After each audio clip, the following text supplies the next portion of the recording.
ready? Because there's no turning back, because I deleted all the folders. It's the early adopter USD journey at RISE. My name is Oliver Markowski. I am at RISE for 6 years now. I started as a CG soup and then moved into a VFX supervisor position on the animated feature Dragon Rider. And after that, I became the head of 3D. Moin, my name is Kolja Hübschmann. I'm as well for 6 years at RISE. I started as a generalist, and now my focus is in pipeline development, where I recently worked on integrating USD into our Maya pipeline. Okay, I guess everybody knows RISE, but that's just the standard fluff that I'm giving everyone. So we're celebrating our 16th birthday this year. That's why we're all pink, because of a sweet 16.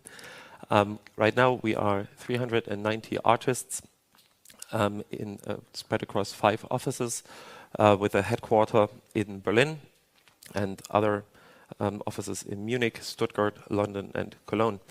We're usually working on 6 shows in parallel, and we're creating kick-ass visual effects for international projects.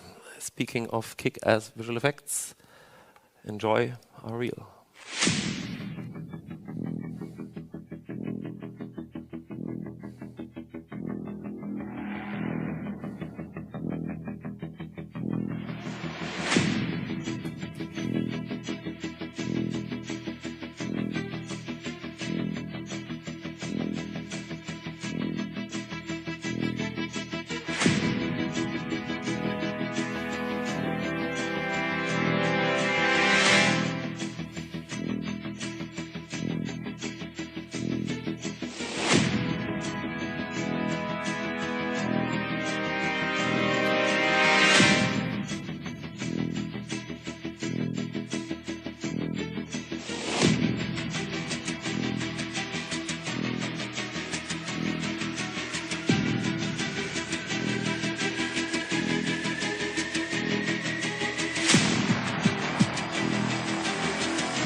So we'd like to start by giving a very quick overview of how our CG pipeline was structured and what issues we had to tackle in the past, explaining why we naturally ended up with early adapting to USD for the most recent iteration of our Maya pipeline.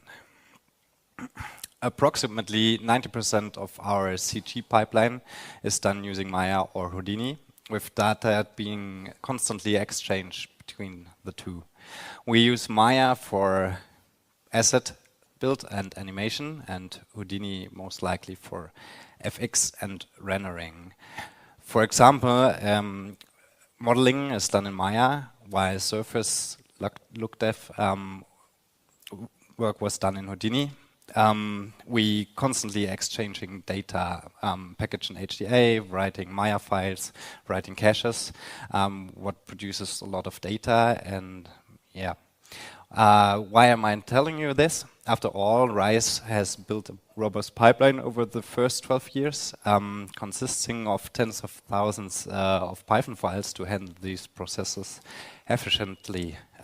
So why should we delete all this and rebuild with USD? Our short, rebellious, sweet 16 answer would be to our mom and dads, because we can, but of course we put more thoughts into it that we just tell you and not our moms and dads. The main reason was to have a file format that can operate independently of the software. While in the past we had to write our own scripts and file formats for Alembic, FBX and others, it was always time consuming, creating many data duplications like for Houdini and Maya, and had to be implemented individually in each software. As with USD, every DCC can now, in theory, generate the same output. It is now up to the artist to choose which DCC fits the best for his needs. So it does not matter anymore if he wants to use Maya or Houdini or something else. He can just grab the software he wants. Our shot and asset USD bundle workflow. It might sound strange now, but in our legacy pipeline, we never had this explicit description of asset packages or specific versions of a shot. Shots and assets were always been in flux, and while individual elements would update, there never was this one file that would describe a shot or asset as at a specific point in time. Packaging our assets was long overdue. All USD features, layering contents of different departments where overrides could be super sparse, animating adjustments from a layout in an animation, like just moving something a little bit around. Also being able to mute these edits and, of course, variants with the crowd workflow of USD, so all these features. Another thing was full dependency tracking. So for a long time, we wanted to be able to take a final comp and as easily backtrack to all elements used in that render, like textures, animations, asset versions. While this is not something that automatically comes with USD, as we already were rewriting our CG pipeline, it made it much more straightforward to implement.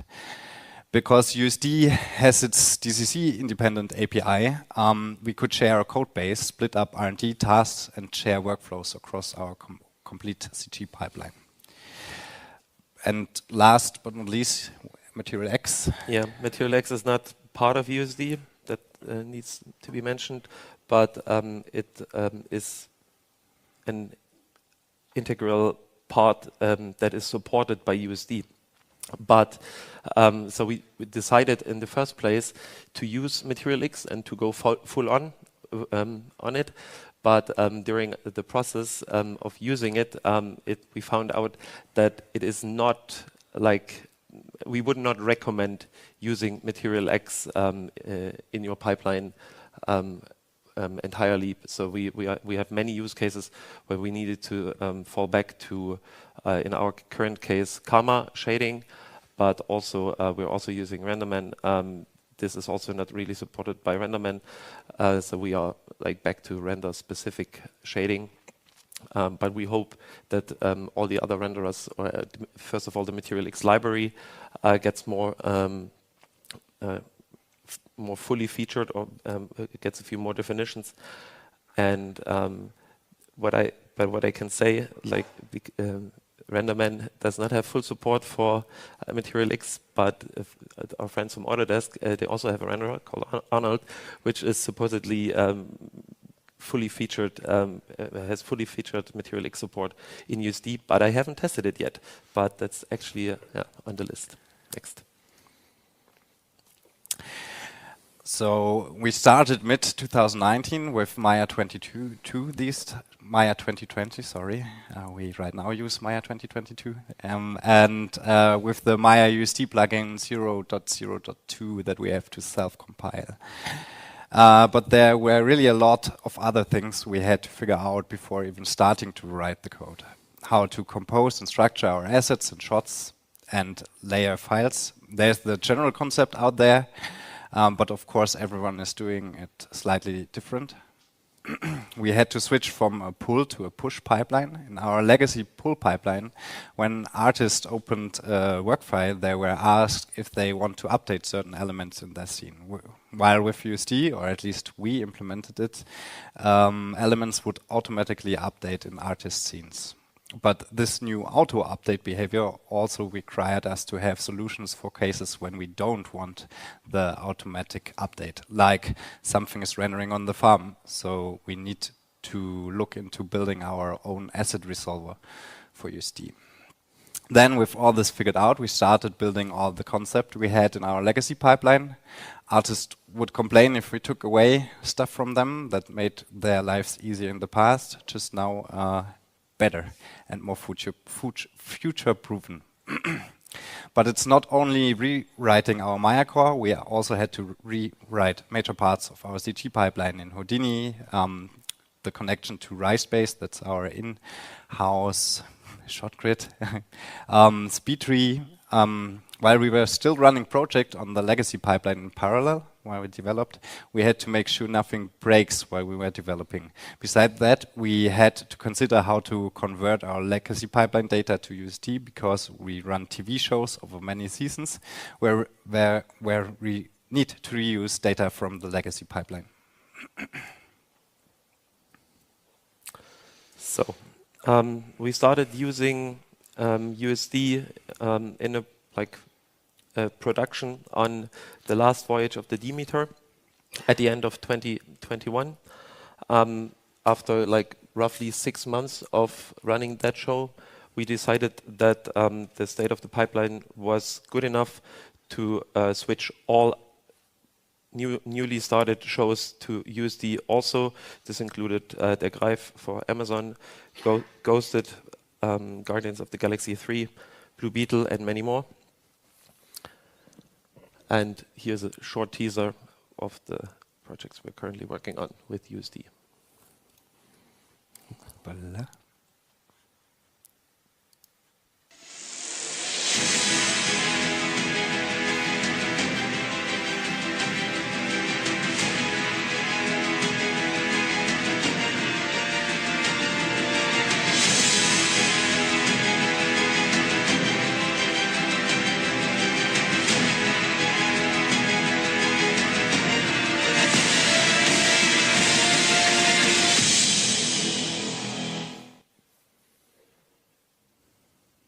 So, before we get into the RISE implementation of USD, we need to give you an overview about some of the USD history and terminology. So, USD was the development of USD started at Pixar in 2012. It is already the 4th iteration of Pixar's scene description.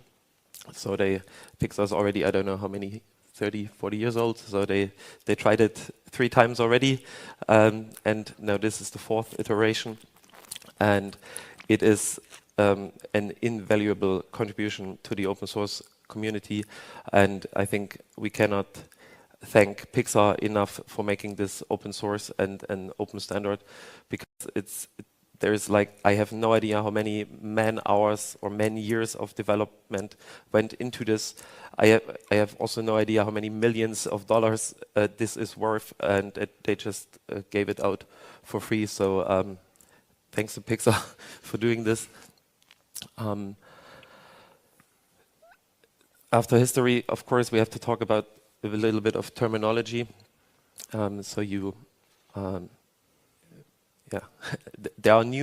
There's new vocabulary that we haven't used in the past. So there's a great resource out there. Shout out to Christoph Minard from Remedy Entertainment. They came up with a great book on GitHub. It's also free. You can scan the QR code, which sends you there. If it's a real good resource, for artists and not for the techie people. And I have just copy pasted the definition from this GitHub into our presentation because it's really good. So we're going to tell you about prims, layers, layer stack, stage, and purpose. As I said, copy paste. Thank you, Christoph. So prims is short for primitive and a quintessential component of USD. Prims are the nodes within a hierarchy and can thus have parent-child relationships with other prims, meaning that prims can have other prims as children or siblings, or have another prim as parent. Every node in the hierarchy is a prim. A layer is a collection of prims and their properties that can be saved or loaded from disk or memory. As such, it can be considered a savable hierarchy. The layer stack. Each layer internally keeps track of a local stack of layers that contribute to the layer. This stack is an ordered collection of layers used within this layer that contribute to its hierarchy and composition. Speaking of composition, there comes the Photoshop metaphor. So the stage is the composed result of opening a layer. Think of it as a Photoshop canvas when opening a PSD document. All Photoshop layers interact with one another to produce a final image. All layers can be edited, deleted, replaced, etc. But what you see is the result, and that is the stage. Purpose is an attribute that can be used to give a prim and its descendants a high-level visibility flag in context of rendering. For example, if a prim has its purpose attribute set to render, it will be excluded from being drawn in a renderer that only wants to draw proxy prims. In some sense, setting purpose could be considered stage traversal for rendering. Currently, only 4 values are supported by the purpose attribute. One is default. The prim has no special rendering purpose and will be included in all rendering paths. Guide. A prim tree marked with guide is generally used by interactive applications that have asked to show guides. Think of it as a requesting to visualize controller geometry for rigs, skeleton, data, etc. Proxy is usually reserved for a lightweight representation of another object to be used in an interactive renderer such as a DCC viewport. And the render purpose is the final quality data to be imaged, usually enabled for offline rendering or final quality rendering. Variant set. Variant sets and variants allow for authoring a switchable state of a prim within a layer. In the example below, a top-level prim, the example below is not below, I'm going to show that here. In the example below, a top-level prim, nee, jetzt kann ich nicht mehr lesen, bisschen hoch.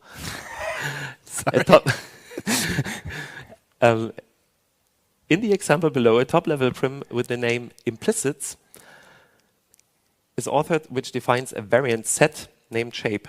The variant set defines a few different entries, aka variants, that each do something different. When changing the active variant, USD will inject anything that is defined within that variant into the current composition. In our example, each variant adds child to implicits with differing types. One is capsule, cube, sphere, and so on. So what you see here is USD view. That's also part of USD, where you can inspect your USD layers.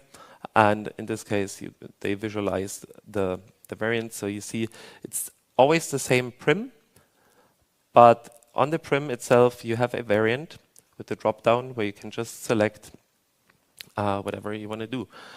We at RISE use the variants for model variants, so different types of the model, like the standard model, and if you have a destructed version of it, you could put in like the destroyed version as a variant.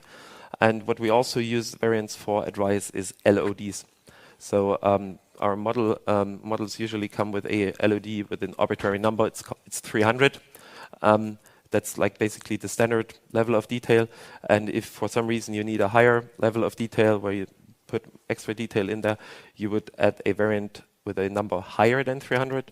Or if you have you need a low-res representation for rendering, for stuff, for basically for trees. Trees 2 kilometers in the background don't need to be full-blown trees. They can be little blobs. So then you would put another LOD made, let's say 100 or whatever, and then in layout you decide which variant to use based on whatever camera distance or whatever you like.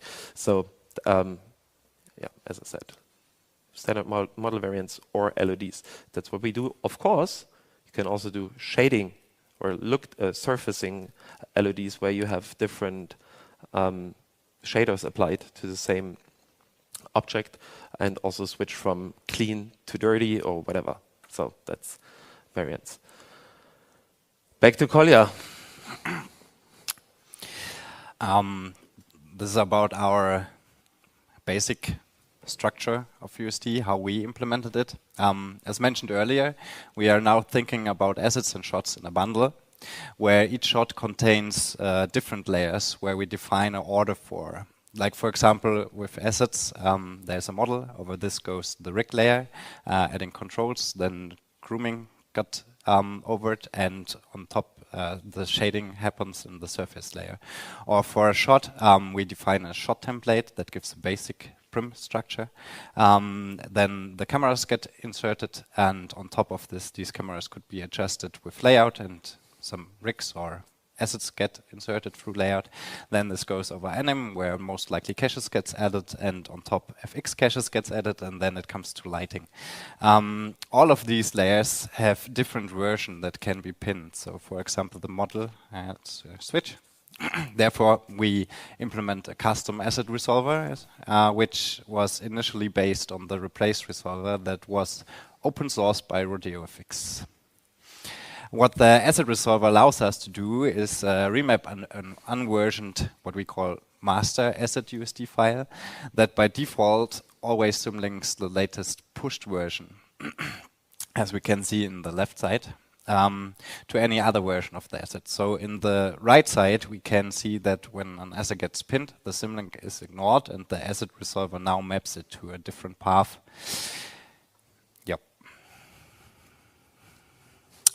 Because of the pinning and the push pipeline in general, it is hard to tell what version of a layer is exactly used. So we use the asset info, which is a USD native property, to store custom informations in a dictionary. With this, through the layering system, we can always determine what version of a USD asset is loaded and what layers it's containing. So here in this screenshot, you can see in the top left, way small, we selected the asset root prim. This gives on the right side in the attribute editor the information about the asset info that we put in the script editor, where you can track down all the layer and current that are currently used in the asset USD. But as you can imagine, in a complex scene with a lot of these asset prims, this is not really user-friendly, so we built a pinning UI, giving better control over what version is used and informing the artist over updates. Therefore, we use this asset info to save database loading, while being able to show detailed information to our artists. On the left side is the actual pinning window, where you can apply pinning if you wished to pin it something to a specific asset version. Otherwise, it contains information about the update data, like what version has been in that scene before, what is right now inside the scene, and if pinning is applied. In the middle section, we show the artist the actual layers containing this asset, master asset, or shot. It in both. On the right side is our update info that always pops up if a new asset layer gets pushed or published. That allows the artist to, in his workflow, to automatically update the new asset and bring it into his scene. Yeah, and that's live. If you work on it in Maya and somebody else pushes something, then you get a little pop-up and informing you about the update, and then you can choose if you want to update like immediately or later and pin the asset. So that's really cool. And this was super important because otherwise it feels like a black box to artists. In most work files, we directly work on a USD asset or shot.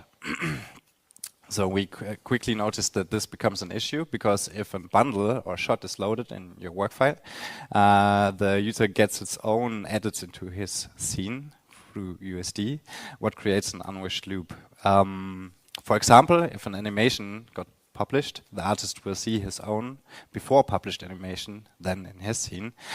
This becomes really an issue if he applies edits on object that does not exist. So, and will, because, for example, if FX got inserted already and the animator sees his scene, edits this, then it's technically not at the right place, and this caused issue because then changes came into the scene that can't be tracked very well.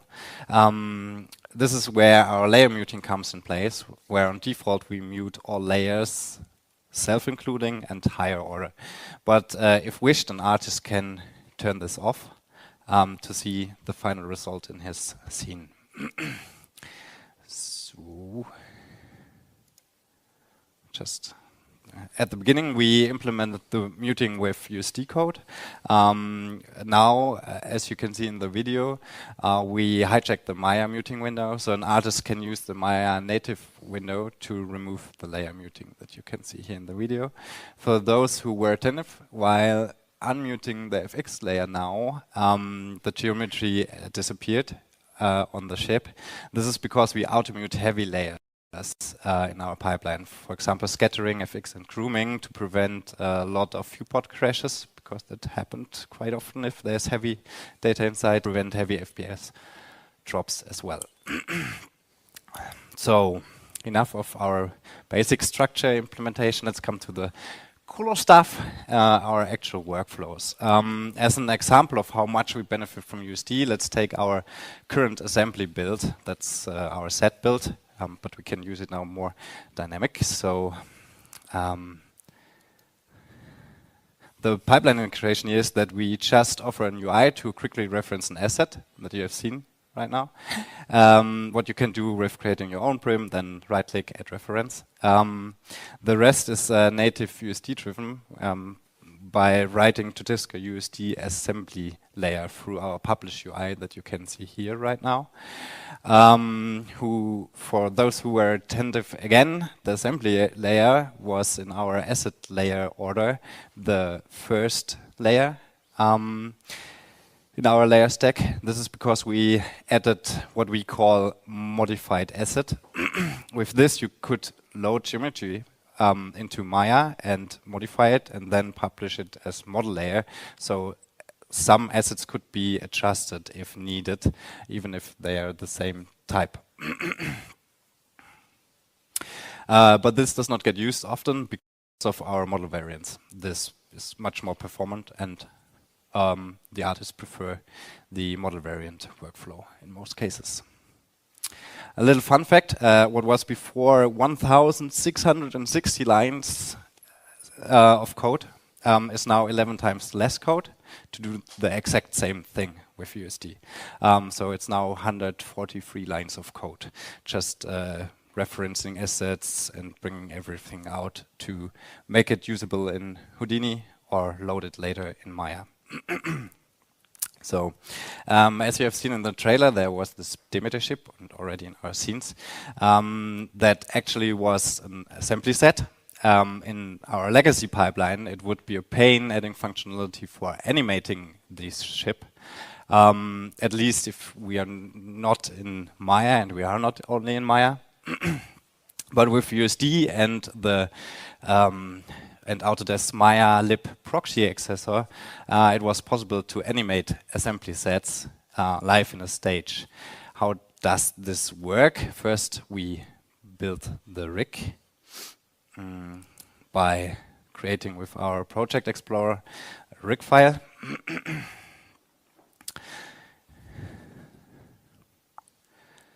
This adds a simple prop rig setup with basic controls that can be adjusted in visuality. These controls kind of magically moves object in the USD stage and can be animated with keyframes. Here we select the stage, so you can see it's actually driving a USD stage and not the Maya node. It's driving the prim. Yeah, that you can add with keyframes, and you could maybe see in the attribute editor the values for USD are moving and actually are live in the USD stage. So the technical background of this is just this simple root controller rig that probably everyone knows who uses Maya for animation. This gets a parent constraint just to a locator, and this locator builds a connection into the USD proxy stage, which actually drives the prim inside the stage. Behind this is the so-called universal front end, or short UFE, this that you can describe as a listener to all live objects in the scene, and a bridge communicating with Maya to UC and the other way around. In general, a lot of people thought or we thought it is not possible to animate something in the stage, but it is possible with Autodesk and Maya to animate something in that stage. Here you can see the code for building this default setup, so it's not that magically. This worked fine until Ghosted kicked in. Here you can see a screenshot from that movie where this complete tower is rotating in all different kinds of angles, and in the end it's collapsing while spinning around. And here a much more complex environment came across, and the artists from the Demeter with the ship liked this assembly rig so much, so they wanted to push this further by driving deeper elements in the hierarchy using complex multiply divide setups, and even drive elements inside some assets from this assembly set. The only problem here is that we on default do make prims instantable, and we had to turn this off to drive elements inside the USD stage through the proxy accessor. So next thing of this assembly rig is how to animate this in a shot context.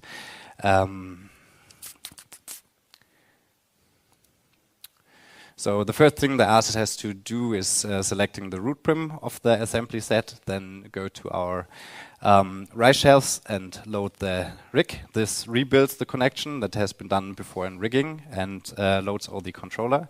With this, an artist can animate it in the scene.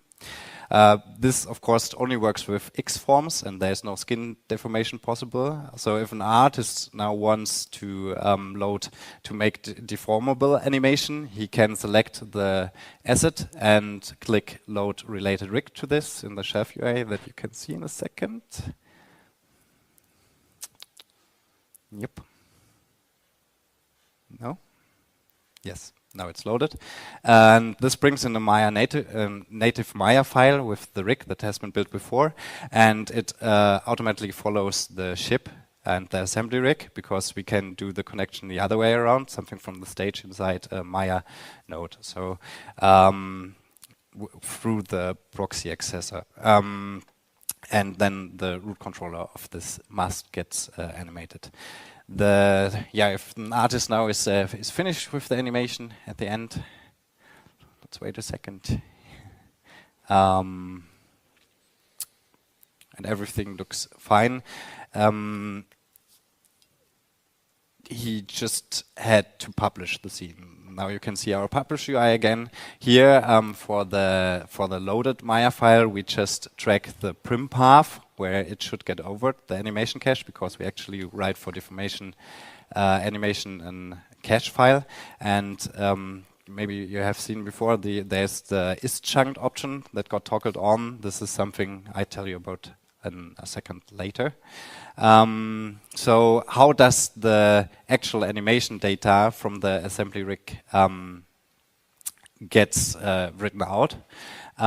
So first we thought that we had to kind of loop through the timeline with code and track for each frame what values have been set on the prims, but then we accidentally saw an interesting behavior in this layer structure. So on the left you can see the Maya layer overview, and there's the session layer.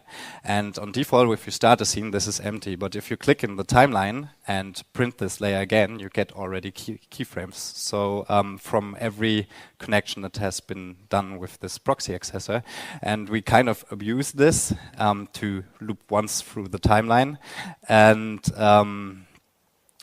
then take this session layer and just write it out to disk, and animation done. Or writing the cache file done.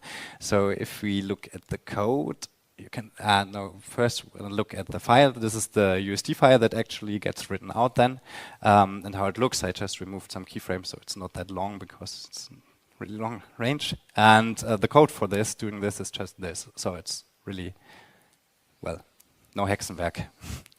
No rocket science. No rocket science, if you figured this out once. So let's come back to the actual deformer animation, how we call it. Our normal the Demeter must, this normally writes a cache file using just the Maya plugin for the USD export plugin that Maya offers. As you might know, this contains always a full frame range, what produces huge cache sizes, so it's just the complete frame range written once. With CRUD from Guardian of the Galaxy, these became so big that all of our software did crash immediately while we load the caches into our viewport. Therefore, we added a single frame export that's called in USD terminology value clips that you can see here in our farm representing. These value clips can produce a per frame cache. There we tackled as well the issue that Maya would write for each geo and each frame, even if it's just an X form or a transformation data, the complete geo. But it's not Maya's fault, right? Because no, it's not Maya's fault. No, it's because we abuse and write a per frame cache, and it's not Maya's fault because the USD export plugin is not meant to get used like this. Yeah. So we wrote an own code to track these deform geo with an internal attribute that we add on each prim and clean this information if a geo object is not deformed. We're basically removing a lot of redundant data that's not afterwards, because you can edit an USD file afterwards just through the USD API quite easily. This is how the value clips look like in the file system. There's one main USD layer that references all the per frame cache data, and if you then load this into Maya, just the one frame gets loaded and then the viewport does not crash anymore. Yep. So the next logic conclusion after the assembly rig and the animation was that we wanted, or Ollie mentioned, we need a prop rig, because in the past we had to build for each simple prop and simple rig to make it animate, to do some animations on them. But with this technique of the assembly rig and the assembly animation, we now can just load a simple prop rig into the stage that you can see here by just selecting the prim. Is it playing? No. Okay. Don't worry. It's crashing. What's crashing? PowerPoint? Yes. Choose PowerPoint. 1 second. Let me restart. It's 50-50 that it crashes at this point. So here I went to our prop rig. That's technically that's just the same than before with the assembly rig. Just now it's adding a simple controller rig, and you can adjust or animate something in the stage live and then publish it later. Yeah, Ollie did mention this before, our variants, LOD and model variants.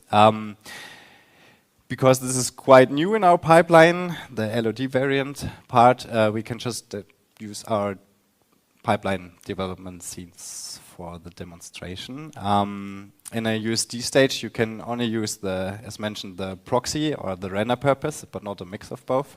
And having a mix of both of them is quite important for animators, like they want to animate on the ground with connections to the floor, but they can't because they just can see it in proxy or render purpose, and render purpose is too slow.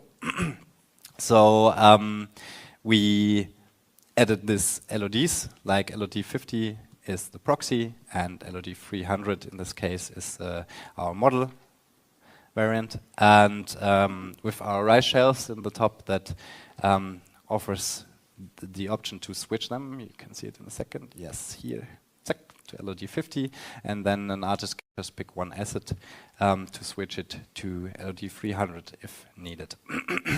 Yeah, I don't know if that was too quick, but the general use case is animation, right? Yes. So you have a large set that if you would load like the standard model LOD, like the high-res, your animators would not be happy with viewport performance and like everything like that. And most of the time, the animator is not interested in everything that's like far away from its characters. The only thing that you are mostly interested is ground contact. So you just put your ground to the model LOD 300, and everything else you put to 50, and you have very interactive frame rates, and yeah, that's just workflow enhancement more or less. Yes, and this is not doable important by just switching to the proxy purpose. That is the problem. If we switch to the proxy purpose, then also the ground would be proxy, and that's not what we want. We want basically a mix between render and proxy purpose, and I think this is something that also the people from Pixar probably need to address at one point. I don't know, because for us the proxy purpose is kind of useless in Maya, because we want fine control about what you see in full detail and whatnot. That's it. Yes. So maybe you did notice by using technically you can in Maya use the native USD camera, but there's some features missing, like for example you don't have an image plane, of course, and you can set the film back. That's quite important for framing for artists. So we as well here use the proxy accessor to take advantage again, but this way, the other way around. So we just we put out data from the USD stage and connect it to a native Maya camera that you can see here. I think you just said film back. Did you mean image plane? Film back and image plane, okay. Both. Yes. So here we have the film back, back. Not the image plane, because we are not allowed to show this, but it is working as well. Yes, and the good thing about this setup is this camera, this native Maya camera, gets automatically the updates from the stage. So if a new camera comes in, this native Maya camera gets through the stage already the updates. Yes, and this is how the setup looks like. So the only thing here so it just takes the proxy, USD proxy stage shape and promotes the attributes on the shape, and then we can connect it to the Maya camera. The only thing to consider here is that USD attributes are not always the same than the Maya attributes, and you have to implement some switch logic for this. Just a little bit of math. Yes, and our last important tool is kind of a camera loader, we call this. It's where we enhance this technique to easily switch through different kinds of shots and cameras directly in the USD stage. We just reference in the camera prims, and then with this UI you can toggle through all these shots. What is really important for if you build an assembly build to see the assembly in the different shot perspectives. As well, you can then adjust these cameras and publish them back into their original shots if they are not matching 100%. Yeah, this was our tips and tricks and insights from our USD pipeline. The not so default stuff for some parts. Yeah, but there's still stuff to do. Right now, we are not using USD skeleton, and pretty sure we can further improve our animation data by using this USD skeleton. So we not have to write these huge caches and just write out the joint deformation. That should save us a lot of data. yeah, like you have seen, our UIs for the users are not all very pretty and most likely just a shelf button to click. So we need to enhance this and give a clearer overview of what can be assembly loaded or what asset can be loaded to hand over a better UI. We are still using Python 2, unfortunately, in Maya, and we have to quickly change this. Question, Sebastian, you are Python 3 already on your Maya pipeline?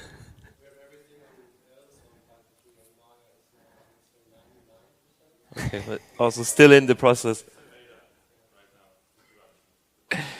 Okay, yeah, we're still. Yeah, okay, so at least we're not the only ones that are like currently in the process of switching.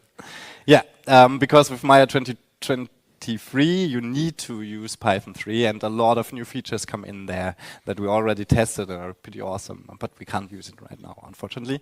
Over the time, we noticed that some difference between our asset and short layer behavior exists, and now we know that we can unify them and to reduce our code base again.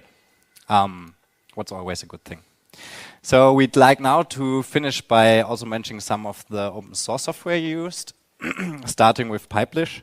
Pipelish is the publisher UI that we have seen before. It's a plugin-based system to easy validate and extract elements from a work file, and we have customized it quite a bit. For example, we use a total custom UI, and we have also connected it to FlowPipe. FlowPipe is used in many of areas in our pipeline. It's a lightweighted framework to do flow-based programming in Python, kind of node-based programming. And in the USD pipeline, we use it to send our publishers to the farm in a very optimized way, and it makes sure that the individual Pipelish plugins are still able to share data when running on the farm. FlowPipe is being developed by our head of pipeline, Paul Schweitzer, so I definitely recommend to check it out on GitHub. FNSI is our render farm manager, for which we also run a custom UI. Then the USD manager, it's an open source by DreamWorks Animation. It is a USD browser and editor. It's super handy, and we connect it as the default application for all of our USD files on the file system. Then the Rodeo replaced resolver. Our asset resolver was initially based on it, and it does this substring replacement, just adding a version at the end to pin on specific data. Maybe now with the AR 2.0 becoming the standard, it might be a bit outdated, but it's still a great resource to get started. No? And finally, here is the wonderful group of people that worked on our USD pipeline over the course of that last 4 years. So big thank you to everyone involved. Yeah, okay. No, that's good. Thank you, everybody.